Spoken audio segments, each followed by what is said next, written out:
Selamat malam, saudara. Dalam pidato kenegaraan, Presiden Joko Widodo menyebut telah membangun sebuah fondasi dan peradaban baru melalui pembangunan yang Indonesia sentris selama 10 tahun pemerintahannya. Dengan membangun infrastruktur dari desa, daerah pinggiran dan terluar seperti jalan, jembatan, dan bendungan. Pembangunan yang Indonesia sentris disebut mampu memperkuat persatuan karena akses yang lebih merata dan berkeadilan. Indonesia Bicara malam hari ini akan membahas bagaimana pembangunan yang Indonesia sentris dan sejauh mana pembangunan Indonesia sentris telah memberikan dampak bagi masyarakat. Bersama saya Happy Guritman dan tentunya para narasumber saya yang sudah bergabung secara daring malam hari ini. Saya akan sapa terlebih dahulu ada staf khusus Presiden Pak Juri Ardiantoro. Selamat malam Pak Juri.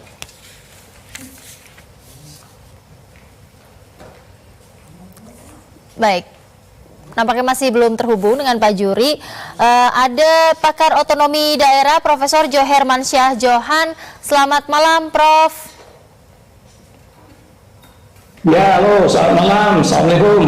Waalaikumsalam. Terima kasih Prof sudah bergabung malam hari ini. Lalu ada Direktur Ekonomi Digital Center of Economic and Law Studies dari Celius, Mas Nailul Huda. Selamat malam Mas Huda.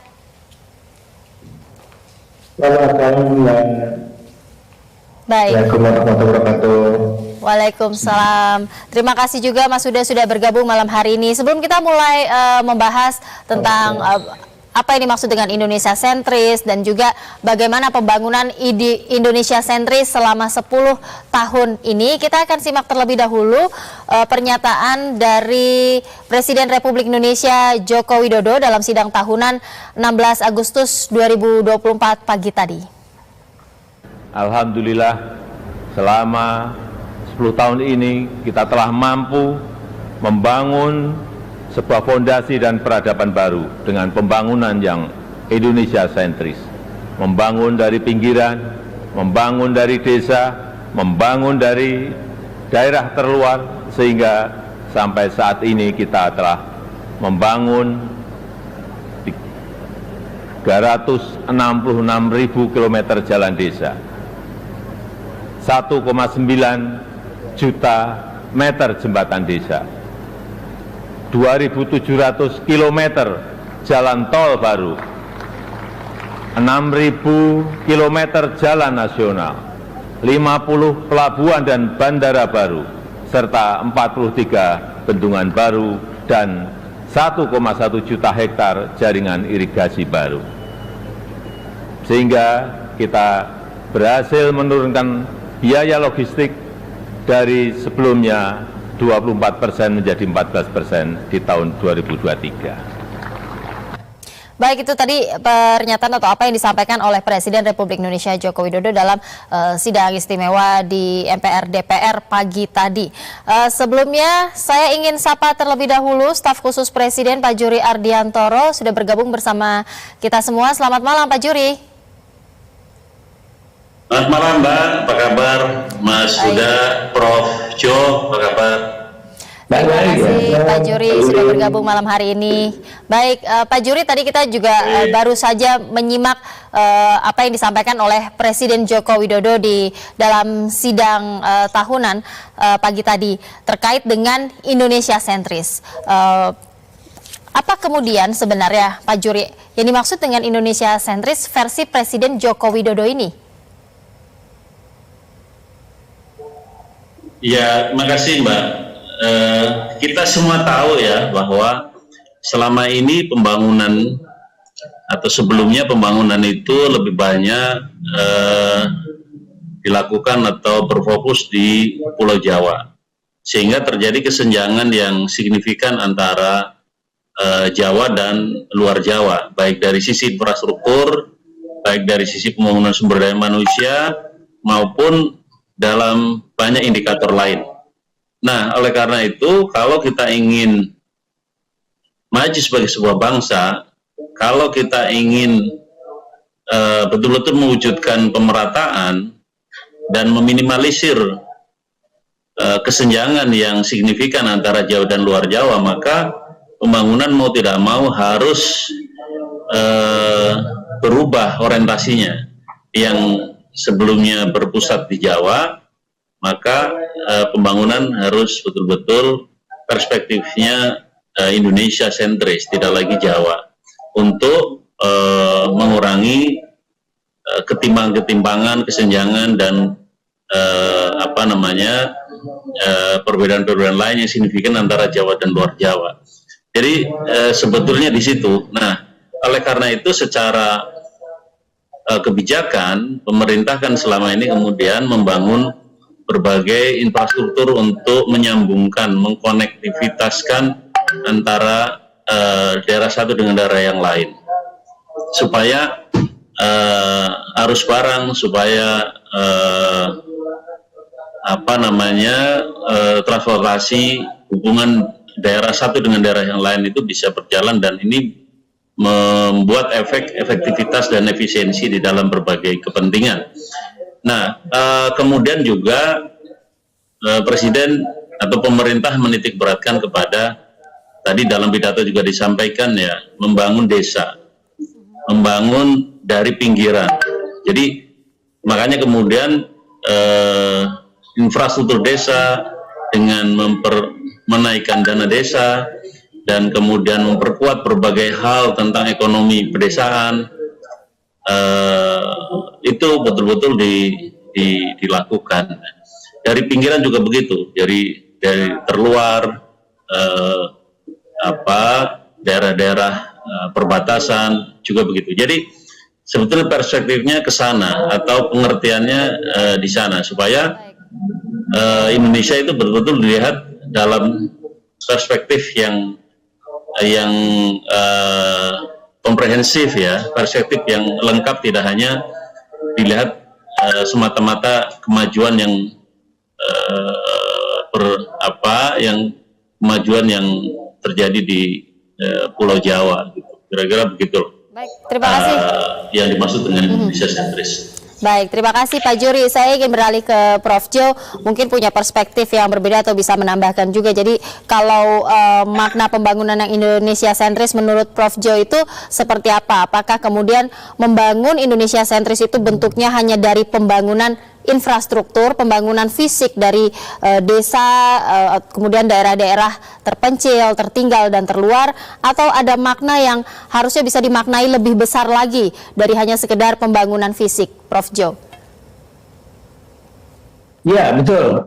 Jadi pembangunan fisik itu memang salah satu cara ya dalam rangka mewujudkan Indonesia sentris. Jadi pembangunan fisik tidak hanya di Jawa, tapi luar Jawa, ya, Indonesia Timur, daerah-daerah pinggiran, daerah-daerah terluar, ya, desa dan sebagainya.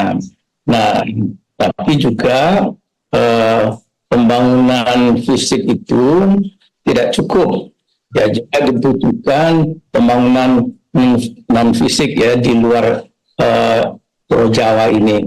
Bagaimana kita membangun sumber daya manusia, lembaga-lembaga pendidikan yang bermutu, ya, lembaga-lembaga yang mengurusi kesehatan masyarakat juga di daerah luar Jawa yang dokternya lengkap, ya, dan sebagainya juga diperlukan sekali. Dan juga jangan hanya terpaku artinya kepada fisiknya saja. Indonesia sentris itu juga pembangunan manusia Indonesia yang komplit ya, untuk kebutuhan manusia yang komplit tadi. Nah, konsep itu sebetulnya konsep yang tidak baru sekali, konsep pemerataan pembangunan kalau kita bicara dulu ya. Jadi pemerataan pembangunan itu tersebar pembangunan, tapi dalam kenyataannya karena yang punya daya tarik kuat adalah Jawa, maka pembangunan di Jawa. Nah, ada yang kuat dari pemerintahan sekarang untuk melakukan pembangunan ke mana-mana ya, ke daerah seperti itu lewat otonomi daerah, antara lain karena ada dana transfer yang cukup besar ya, sekitar 700-800 triliun ya. Ya, jadi itu juga telah terjadi pembangunannya. Memang masih banyak PR lah supaya itu lebih baik lagi ke depan. Ya, artinya tidak hanya menekankan pada pembangunan fisik, tapi harus juga melihat pada pemerataan pendidikannya, akses kesehatannya, seperti itu ya, Prof ya. Baik, saya ingin ke Mas Huda. Mas Huda, kalau dari segi pembangunan ekonomi digital, Anda menilainya bagaimana nih terhadap pembangunan infrastruktur digital seperti internet untuk mendorong ekonomi digital? Apakah Anda melihat infrastrukturnya ini sudah adil dan merata? Karena tadi ditekankan bahwa ini adalah 10 tahun membangun Indonesia sentris. Ya, Mbak. Pertama seperti ini. Sebenarnya kalau kita lihat dari pembangunan Indonesia sentris itu seperti apa sih gitu kan. Nah, kita tadi juga sudah jelaskan juga ya sama Prof. Chu ya, bahwa pembangunan infrastruktur tanpa SDM dan sebagainya. Nah, memang ada satu lagi sebenarnya. Nah, kita lihat ada pembangunan sumber-sumber pertumbuhan ekonomi baru yang dia ada di luar Pulau Jawa. Nah, ini yang sebenarnya konsep dari pembangunan yang dia Indonesia sentris gitu kan. Nah, memang sumber-sumber pembangunan ekonomi baru ini bisa apa saja gitu kan. Bisa berbentuk dalam kawasan ekonomi khusus, kawasan industri dan sebagainya. Nah, ini yang memang terjadi di dalam ya paradigma pembangunan Indonesia sentris gitu. Nah, kalau bicara mengenai ekonomi digital, tadi sebenarnya Pak Bambang Susatyo ya, Ketua MPR juga sudah menjelaskan bahwa masih terdapat gap digital atau digital divide yang memang masih terjadi antara yang infrastruktur digital di Pulau Jawa dengan infrastruktur digital di luar Pulau Jawa. Nah, kalau kita lihat misalkan dari sisi akses internet saja. Nah, akses internet ini masih terjadi gap yang cukup besar, Mbak. Kalau kita lihat sebenarnya di luar Pulau Jawa masih banyak sekali daerah-daerah yang blind spot.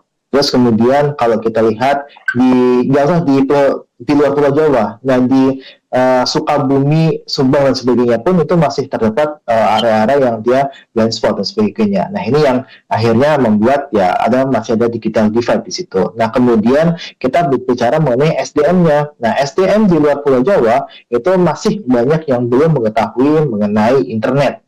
Bahkan ada beberapa sekolah yang ketika zaman COVID itu dia tidak dapat meneruskan pembelajarannya melalui pembelajaran jarak jauh gitu. Nah, akhirnya terganggulah sistem pembelajaran ketika COVID dan sebagainya akibat kemampuan SDM masyarakat di luar Pulau Jawa itu masih kurang. Bahkan di Batam pun yang dia relatif sudah maju sebenarnya itu juga terdapat hal yang serupa. Nah, ini yang menyebabkan, tadi Pak Bambang Susatyo juga menyebutkan masih ada digital divide yang terjadi di Indonesia. Nah, dampaknya apa? Dampaknya kalau kita lihat, Mbak, ini orang-orang ataupun masyarakat yang dia memanfaatkan fitur-fitur digital untuk menjual barang, itu masih terkonsentrasi di Pulau Jawa. 27% ada di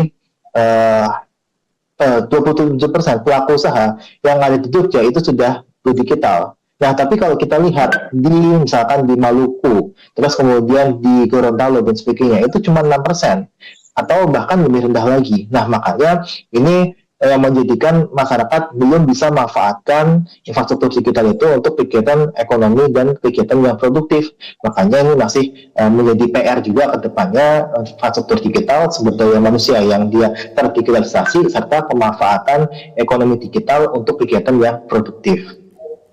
Baik, terima kasih Mas Huda. Kita akan lanjutkan perbincangan kita, tapi pemirsa kita harus jeda terlebih dahulu. Jangan kemana-mana, tetaplah bersama kami di Indonesia Bicara.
Terima kasih dan masih bersama kami di Indonesia Bicara. Kami masih membahas 10 tahun membangun Indonesia sentris. Masih bersama para narasumber saya, ada staf khusus Presiden Pak Juri Ardiantoro, pakar otonomi daerah Profesor Jo Hermansyah, dan Direktur Ekonomi Digital Selyos Mas Huda.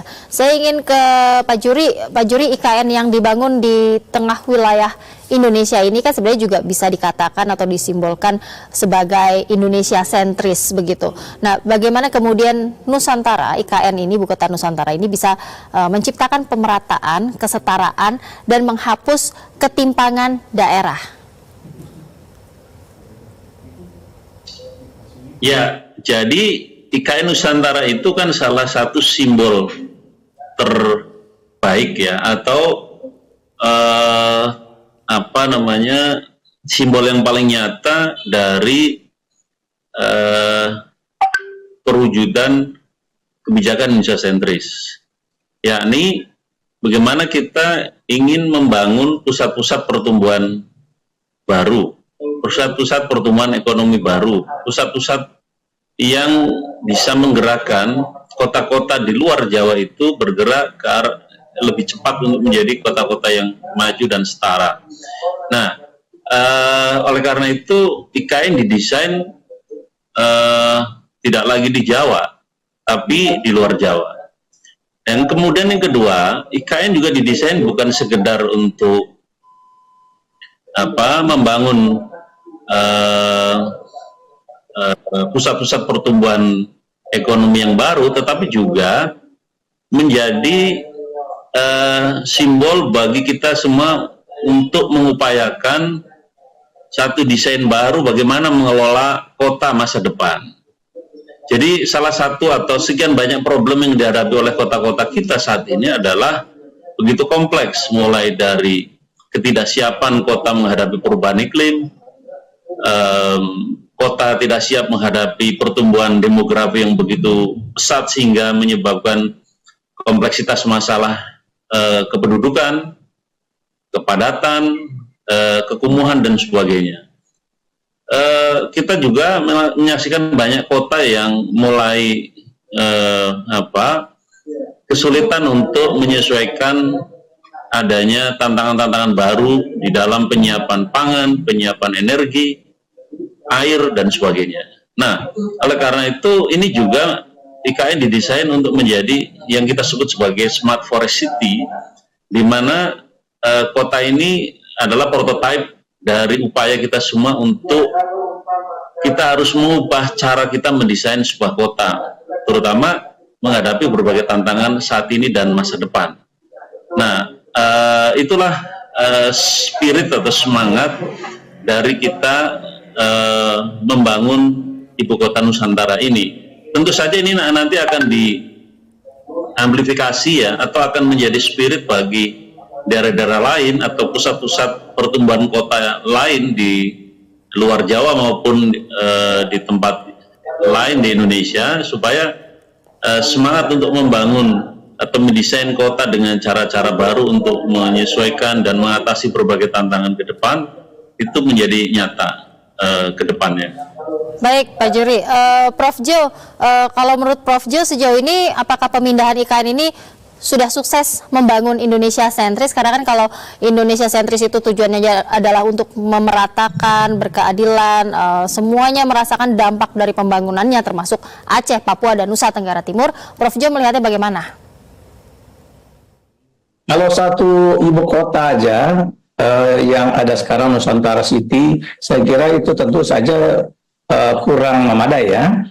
Jadi, tapi sebagai simbol, sebagai semangat untuk menghadirkan istana, kita apresiasi ya pemerintahan di luar Jawa, di Pulau Kalimantan. Hanya kalau kita mau membicarakan Indonesia sentris tadi, tentu harus banyak lagi kota-kota yang harus kita bangun, kita kembangkan. Kita punya 93 kota nih. Bagaimana kota-kota yang 93 itu, ya diantara 10 kota besar, ada 40-an kota menengah, 40-an lagi kota kecil. Nah itu juga harus ditumbuh kembangkan menjadi kota yang nyaman dihuni, ya, tinggali, lingkungannya bagus, aksesibilitas, lalu tidak macet, tidak kumuh, ya. Nah, lalu pakai model tadi ada smart city, ya, yang memudahkan pelayanan publik, ya, pelayanan-pelayanannya. Nah, ini harus dilakukan juga. Nah, jadi mungkin begitu yang masih kurang, karena kalau satu saja IKN saya kira kurang memadai. Perlu ada pengembangan kota-kota lain di Indonesia yang bisa kita tumbuh kembangkan juga sehebat atau mendekati lah, katakanlah, model-model penataan ala IKN itu. Baik, Prof. Jo, Mas Huda memang tadi kan memberikan beberapa catatan, misalnya masih ada yang harus juga diperhatikan untuk kemudian memberikan pemerataan itu, misalnya dari sisi SDM-nya, kemudian digital divide dan juga infrastruktur digital ini kan masih menjadi PR pemerintah. Tetapi sebenarnya kalau kita lihat secara jangka waktu 1 dekade ini, sebenarnya ya memang pembangunan di pemerintahan Presiden Jokowi ini kan sebenarnya dirasa cukup signifikan, karena terutama ketika pemerintah ini fokusnya sudah tidak lagi tersentralisasi di Jawa. Tapi Mas Huda, kalau menurut Mas Huda sejauh mana capaian tersebut ini benar-benar bisa dirasakan langsung ke masyarakatnya? Oke, Mbak. Memang kalau kita lihat 1 dekade itu kan juga bukan waktu yang singkat ya sebenarnya.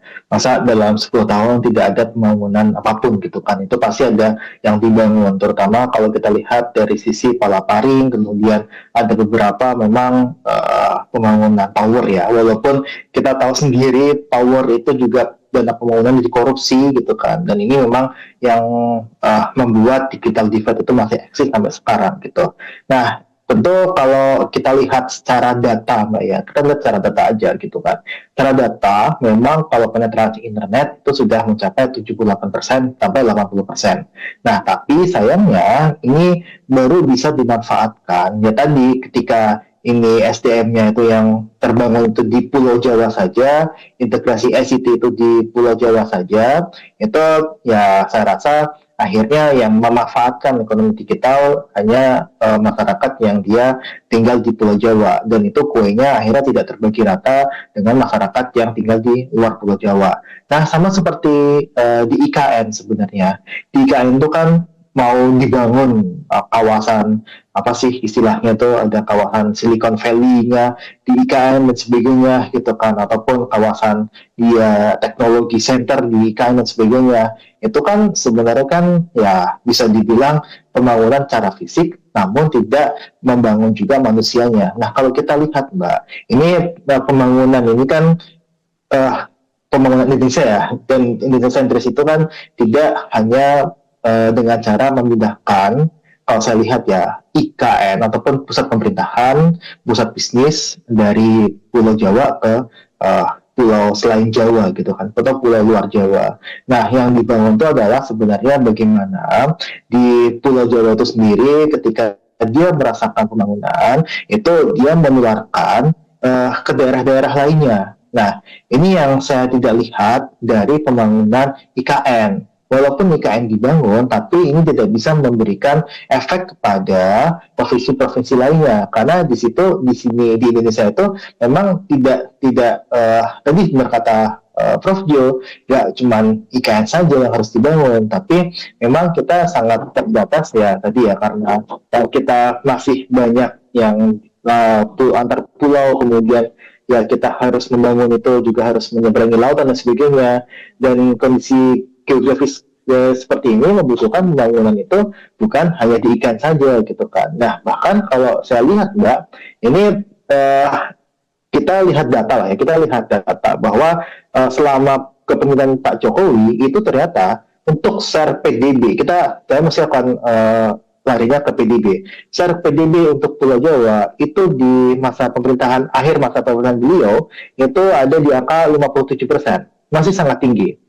Nah, kita bandingkan dengan tahun 2014, share PDB Pulau Jawa terhadap PDB nasional itu 58%. Artinya itu cuma turun 1%.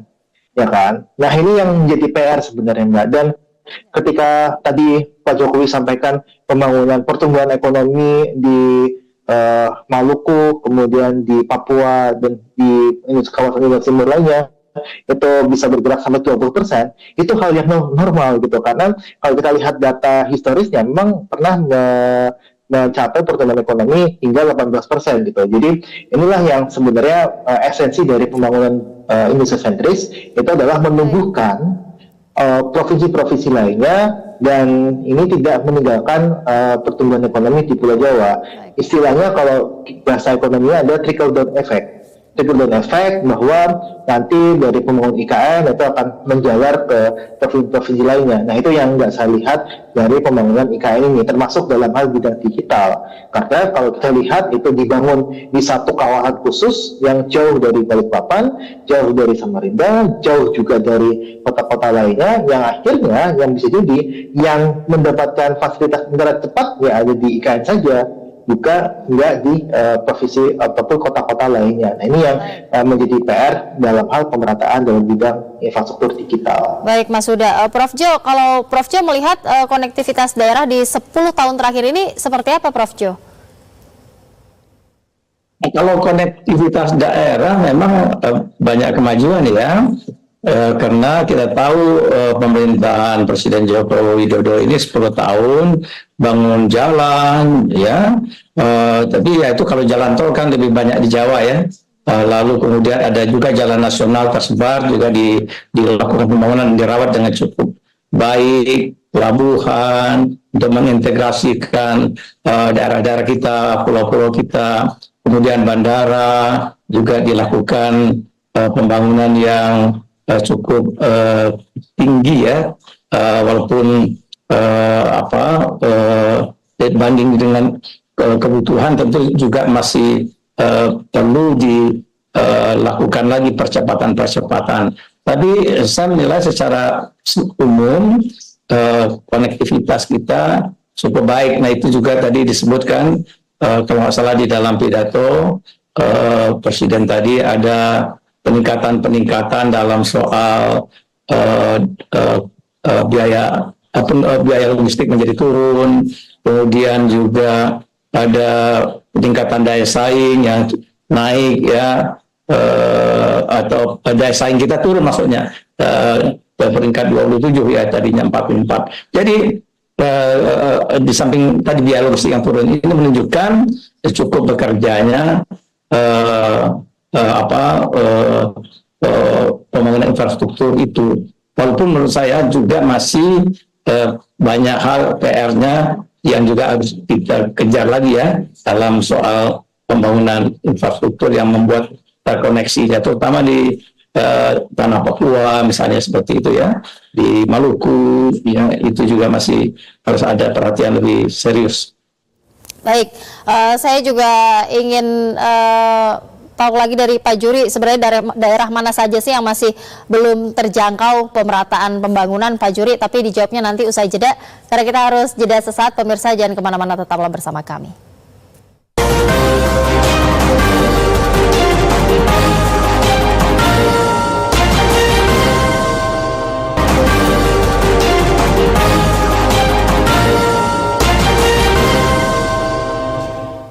Terima kasih Anda masih bersama kami di Indonesia Bicara. Saya ingin ke staf khusus Presiden Pak Juri Ardiantoro. Pak Juri, pemerintah pastinya menyadari masih ada daerah yang belum tersentuh pembangunan secara optimal, meskipun memang kita lihat pembangunan di luar Jawa ini telah mengalami percepatan. Tapi kalau yang dilihat dari pemerintah, daerah mana saja sebenarnya yang masih belum terjangkau pemerataan pembangunan yang disadari oleh pemerintah dan kemudian juga membutuhkan perhatian khusus? Ya, tentu saja ada beberapa atau banyak indikator yang bisa kita gunakan. Nanti mungkin Mas Huda bisa bisa membantu menjelaskan untuk mengetahui atau untuk mengkategorisasi daerah-daerah yang dalam kategori tertentu misalnya lebih tertinggal daerah lain. Gitu. Jadi misalnya indikator tingkat kemiskinan, nah, tentu. Kemudian ada indikator mengenai angka prevalensi stunting misalnya. Ada indikator tentang indeks pembangunan manusia dan sebagainya. Jadi kalau kita mau lihat angka-angkanya, kita bisa lihat dari data yang dimiliki oleh BPS misalnya, Badan Pusat Statistik, yang memang secara rutin, secara periodik melakukan pemetaan, baik melalui survei maupun metode lain yang mereka lakukan untuk mengetahui seperti apa keadaan setiap daerah. Kalau kita mau membaca tingkat kesenjangan di antara satu daerah dengan daerah lain, itu kan bisa dibaca misalnya dari satu provinsi dibandingkan dengan provinsi lain atau antar provinsi.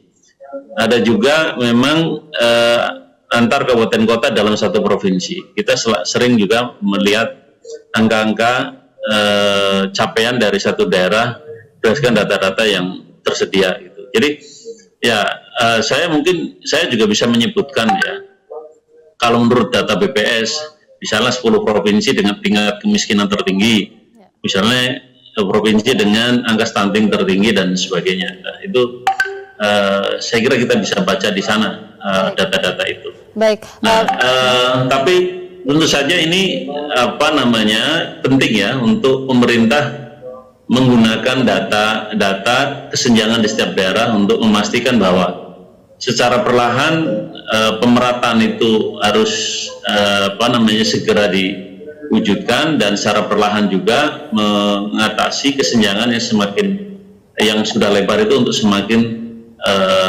tipis begitu. Kira-kira di dalam kita memahami kesenjangan antar daerah. Pak Juri, tapi apa sih kendala yang kemudian dihadapi oleh pemerintah untuk mewujudkan pembangunan yang merata, yang Indonesia sentris ini, kendalanya? Ya, kendalanya tentu saja kompleks ya. Tentu saja ada soal budaya, ada soal yang sifatnya struktural ya, ada misalnya soal biaya atau anggaran, ada juga kendala-kendala yang disebabkan koordinasi antar sektor atau lintas sektor, bagaimana tidak mudah kita untuk mengintegrasikan seluruh kepentingan dalam membangun satu wilayah atau satu daerah. Misalnya IKN lah lebih mudah kita menjadikan contoh. Otorita IKN itu begitu kerja keras untuk mengintegrasikan langkah dan koordinasi dari banyak sektor, dari banyak kementerian, banyak lembaga yang sering Presiden singgung gitu loh. Betapa kita juga menghadapi kesulitan untuk menyamakan langkah mensinkronisasi kebijakan supaya tidak saling mengganjal dari satu kebijakan yang diterapkan di dalam mewujudkan pemerataan ini. Nah, ini yang menjadi PR-PR kita depan, makanya pemerintah selalu berusaha untuk misalnya mengadvokasi berbagai macam regulasi. Prof. Jo ini pakar sekali di bidang otonomi daerah. Banyak sekali tumpang tindih dan banyak sekali regulasi yang seringkali mengganggu implementasi sebuah keinginan, sebuah kebijakan. Nah, mengatasi berbagai kerumitan di dalam menyediakan aturan itu juga satu persoalan sendiri. Belum pada tingkat implementasinya. Jadi inilah yang kita hadapi dan kita selesaikan satu persatu. Baik, Pak Juri. Prof. Jo, mungkin bisa langsung ditanggapi juga kalau masih bicara dalam kerangka Indonesia sentris. Tadi Pak Juri mengatakan masih banyak regulasi tumpang tindih, itu juga menjadi salah satu tantangan. Bagaimana kemudian Anda melihat harmonisasi pemerintah pusat dengan pemerintah daerah dalam membuat atau menerapkan kebijakan di rangka lingkup pembangunan ini? Ya, di Indonesia ini kan model pemerintahnya multi level government ya. Jadi ada tingkatan-tingkatan, pemerintah pusat, pemerintah provinsi, pemerintah kabupaten kota, pemerintah kecamatan, kemudian sampai ke desa ya. Nah, untuk daerah otonom kita, kabupaten kota dan provinsi saja itu menjalin koordinasi, sinkronisasi tidak mudah ya. Walaupun sudah ada undang-undang yang mengaturnya, tapi ada persoalan-persoalan di luar undang-undang ini, soal-soal yang menyangkut politik, soal pilkada, soal kepartaian, alirannya berbeda-beda. Plus juga kemudian dengan pemerintahan di tingkat nasional sendiri, ya relasi antara pusat dan daerah. Di pusat ini ada banyak KL, kementerian lembaga, dan kemudian masing-masing juga punya egoisme sektoral. Nah, itu tantangan-tantangan yang menjadi tidak mudah untuk mensinkronisasi antara pemerintah pusat dan pemerintah daerah, dan di antara pemerintah daerah sendiri. Jadi perlu ada satu cara-cara baru, ya, inovasi kebijakan untuk memperbaikinya. Nah, misalnya kalau di model Jakarta ini sekarang, nanti kalau jadi terapkan undang-undang DKJ nomor 2 2024, itu ada cara untuk mengatasi bagaimana sinkronisasi dan integrasi antara pemerintah pusat, kementerian lembaga yang bermain di kawasan aglomerasi Jakarta dan Jabodetabek, ya, dan kemudian antara daerah otonom sendiri, ada 3 provinsi, Jakarta, Banten, Jawa Barat, dan kemudian ada daerah otonom yang tercakup di dalamnya. Nah, itu dengan menggunakan pola yang disebut dengan kawasan aglomerasi. Nah, yang membuat perencanaan, penganggaran dalam bidang tertentu terpadu, terintegrasi, jadi nggak bisa lepas. Nah, pola-pola yang kayak gini nih yang baru akan kita kembangkan, ya. Kalau yang lain itu sulit, kita belum punya, sehingga itu selalu keluhan presiden selalu begitu, nggak sinkron nih antara bupati wali kota dengan apa yang menjadi harapan pusat, gitu ya, dalam berbagai macam pembangunan waduk, irigasi dan sebagainya yang dilakukan oleh pusat, tapi irigasi ini nggak ditopang oleh bupati wali kota dan itu antara lain. Jadi harus ada cara-cara baru yang saya kira contohnya adalah model Undang-Undang 2 2024 itu menarik itu untuk kita buktikan nanti apakah itu bisa terwujud atau tidak, Mas Huda, ya Mas Juri, gitu. Baik, Mas Huda, kalau kita kembali lagi soal apa yang disampaikan oleh Presiden Joko Widodo pagi tadi terkait dengan Indonesia sentris yang telah dibangun, dengan pembangunan fisik tadi, Indonesia kemudian berhasil menurunkan biaya logistik dari 24% menjadi 14% pada 2023 sehingga meningkatkan daya saing. Tadi juga sempat disinggung oleh Prof. Jo bahwa daya saing kita ini dari peringkat 44 ke peringkat 27. Nah, ini sebenarnya Mas Huda, bagaimana sih gambaran daya saing Indonesia saat ini? Iya Mbak, ini cukup menarik ya, bahwa kalau kita lihat memang dari sisi logistik cost gitu kan, kita mengalami perbaikan. Terus kemudian dari sisi daya saing kita juga mengalami lompatan yang cukup besar gitu kan. Dari peringkat 44 jadi 27 itu ya patut kita apresiasi. Nah, tapi sekali lagi itu memang bukan sebagai outcome. Nah, outcome-nya itu apa Mbak sebenarnya? Outcome yang kita inginkan adalah adanya investasi yang masuk ke dalam negeri gitu kan, masuk ke Indonesia gitu kan. Karena kita pasti kalau berbicara mengenai logistik cost, mengenai daya saing dan sebagainya, adalah tujuannya untuk meningkatkan investasi. Nah, sayangnya Mbak, investasi memang kalau klaimnya Bahlil ya, itu memang terjadi kenaikan investasi dan sebagainya, tapi itu kan kenaikan investasi yang belum direalisasikan. Jadi memang ini kita masih melihat masih cukup sedikit ternyata investasi yang masuk ke dalam negeri. Nah, kita lihatlah contohnya saja, kita yang akhir-akhir ini ada investasi di bidang teknologi ya. Nah, di bidang teknologi itu ternyata lebih memilih untuk investasi di Vietnam dibandingkan dengan Indonesia, walaupun tadi Indonesia disebutkan oleh Pak Jokowi itu ada kenaikan daya saing dan sebagainya. Makanya ini menjadi anomali sebenarnya ketika daya saing itu dia meningkat, tapi investasi yang masuk ini belum optimal gitu. Makanya ini yang kita lihat belum mendatangkan outcome yang memang bisa dirasakan langsung oleh masyarakat. Itu terkait dengan daya saing dan logistik cost. Nah, tadi Pak Jurid sempat menyebutkan mengenai ketimpangan dan sebagainya. Nah, ini saya menarik nih kalau kita lihat data ya.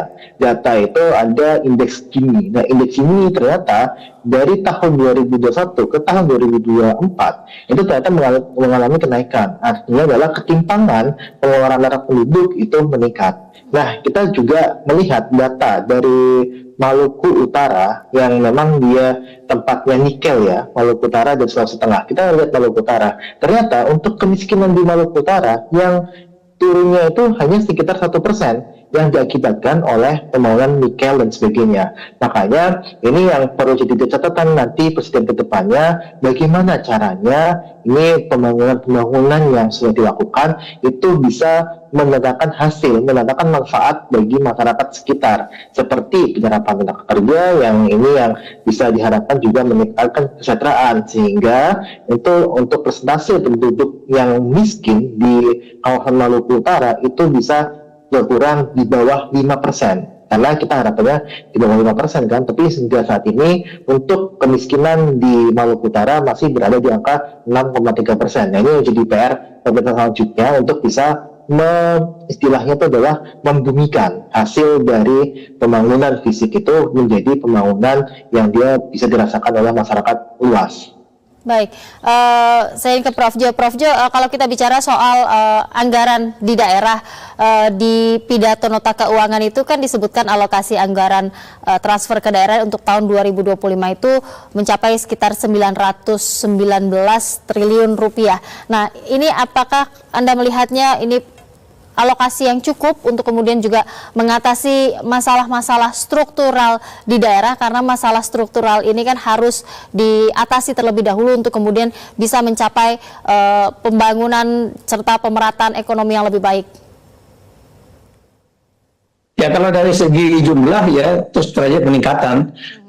Dana transfer itu 700, 800, 900. Nah, tapi dihadapkan dengan kebutuhan daerah dan pembangunan daerah otonom kita ini itu 93 kota, 415 kabupaten, dan ada 38 provinsi sekarang yang harus membiayai, mengurus urusan yang untuk dibiayai itu 32 urusan pemerintahan rata-rata ya, ada urusan yang besar. Nah, kemudian juga birokrasi yang ada di daerah itu boleh dikatakan hampir 80% dari birokrasi yang ada di negeri ini adalah tersebar di daerah. Yang di pusat itu sekitar 20% lah. Nah, jadi itu dia harus mengongkosi belanja pegawai yang 80% jumlahnya dari jumlah PNS kita, plus kemudian mengurusi pembiayaan 32 urusan pemerintahan yang mendalam uang cukup banyak. Nah, ini mungkin kalau dari segi itu kita masih, daerah-daerah itu masih menjerit itu keterbatasan dana. Ya, biasanya mereka habis untuk pendidikan, untuk kesehatan, untuk belanja pegawai, terus infrastruktur. Nah, kemudian untuk urusan-urusan pemerintahan lainnya, ya mereka kekurangan. Nah, termasuk jalan pun kan kita tahu itu ada daerah-daerah nggak sanggup lagi untuk memperbaiki jalan kabupaten atau jalan kota atau jalan provinsinya. Jadi kembali ini kan keterbatasan kemampuan APBN kita sendiri.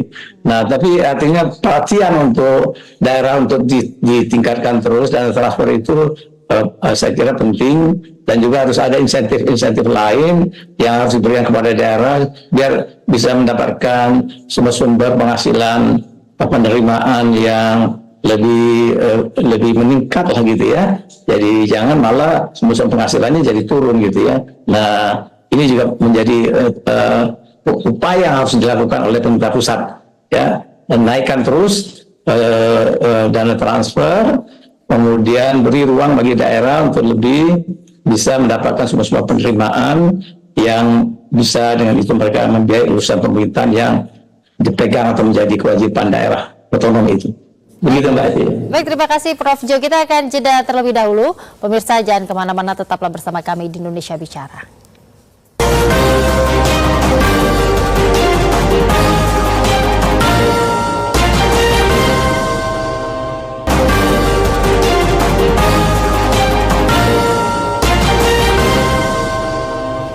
Baik, terima kasih Anda masih bersama kami di Indonesia Bicara. Saya ingin ke Mas Huda. Mas Huda bisa dijawab singkat saja karena waktu kita terbatas. Bagaimana kemudian prospek ekonomi digital kita ke depannya dan apa yang perlu menjadi catatan bagi pemerintah?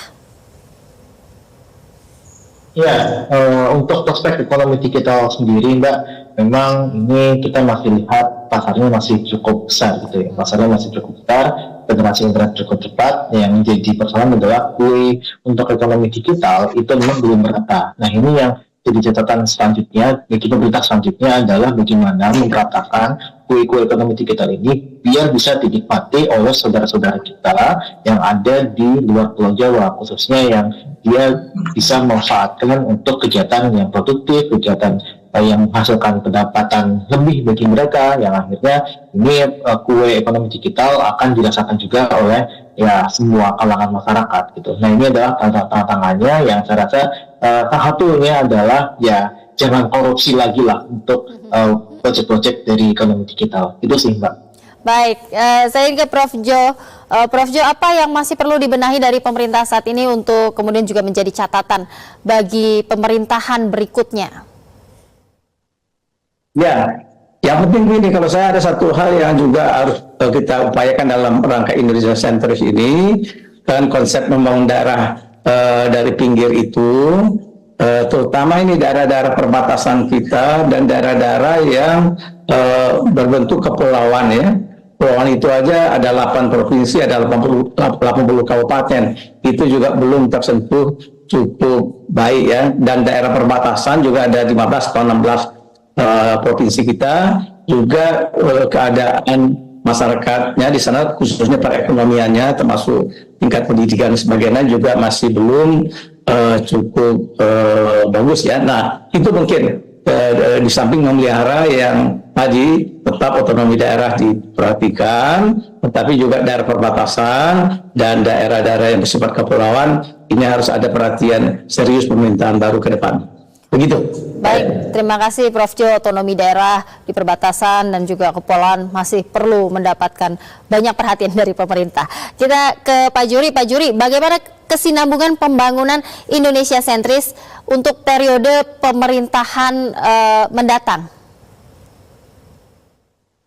Ya, pertama kita kalau tadi melihat pidato presiden di akhir pidatonya mengatakan ya bahwa dalam 10 tahun pemerintahannya itu dirasa bukan waktu yang panjang, bukan waktu yang cukup panjang. Ada masih banyak PR dan masalah yang harus diselesaikan. Karena itu tadi dua hal disampaikan oleh presiden, menyerahkan tingkat estafet kepemimpinan kepada Pak Prabowo Subianto sebagai calon presiden terpilih yang akan melanjutkan pemerintahannya, dan kita tahu Pak Prabowo mengusung tema keberlanjutan sehingga kita berharap bahwa pemerintahan ke depan betul-betul akan melanjutkan dan tadi sudah menerima secara simbolik dalam pidatonya estafet kepemimpinan. Nah, yang kedua, Presiden juga mengatakan bahwa pemerintahan yang akan datang menitipkan atau menyerahkan bukan hanya estafet kepemimpinan, tetapi juga menyerahkan harapan, menyerahkan cita-cita masyarakat yang begitu tinggi untuk kemajuan bangsanya kepada pemerintahan yang akan datang. Jadi, nah ini sebetulnya prinsip-prinsip yang ingin disampaikan oleh Presiden kepada pemerintahan berikutnya sebagai bagian dari misi keberlanjutan. Dan dalam sehari sebelumnya atau 2 hari sebelumnya pada saat rapat paripurna di IKN, Pak Prabowo juga menyampaikan dengan tegas sebagai presiden terpilih, calon presiden terpilih, bahwa dia akan melanjutkan apa-apa yang menjadi concern dan program baiknya Pak Jokowi, sehingga ya kita tunggu bagaimana keberlanjutan ini akan kita akan kita lihat. Dan saya kira kita tidak ada yang tidak setuju bahwa apa yang tadi kita diskusikan, di samping masih banyak PR yang harus diselesaikan, tetapi juga kita lihat ada fondasi yang sangat kuat untuk menjadi negara yang maju. Fondasinya sudah ada, sudah kuat, dan diharapkan ini bisa kemudian pembangunan secara Indonesia sentris dilanjutkan demi mewujudkan pemerataan pembangunan yang lebih merata dan lebih adil. Baik, terima kasih Pak Juri Ardiantoro, staf khusus Presiden. Saya juga ingin ucapkan terima kasih untuk Profesor Jo Hermansyah Johan, pakar otonomi daerah, dan Direktur Ekonomi Digital Selios, Mas Nailul Huda. Terima kasih Bapak-Bapak sudah bergabung malam hari ini dan juga berbagi pandangan di Indonesia Bicara malam hari ini. Selamat malam. Selamat Prof. Jo, sehat selalu Mas. Dan pemirsa, demikianlah Indonesia Bicara, mewakili seluruh kerabat kerja yang bertugas. Saya Happy Guritman mengucapkan terima kasih atas kebersamaan Anda. Selamat malam dan sampai jumpa.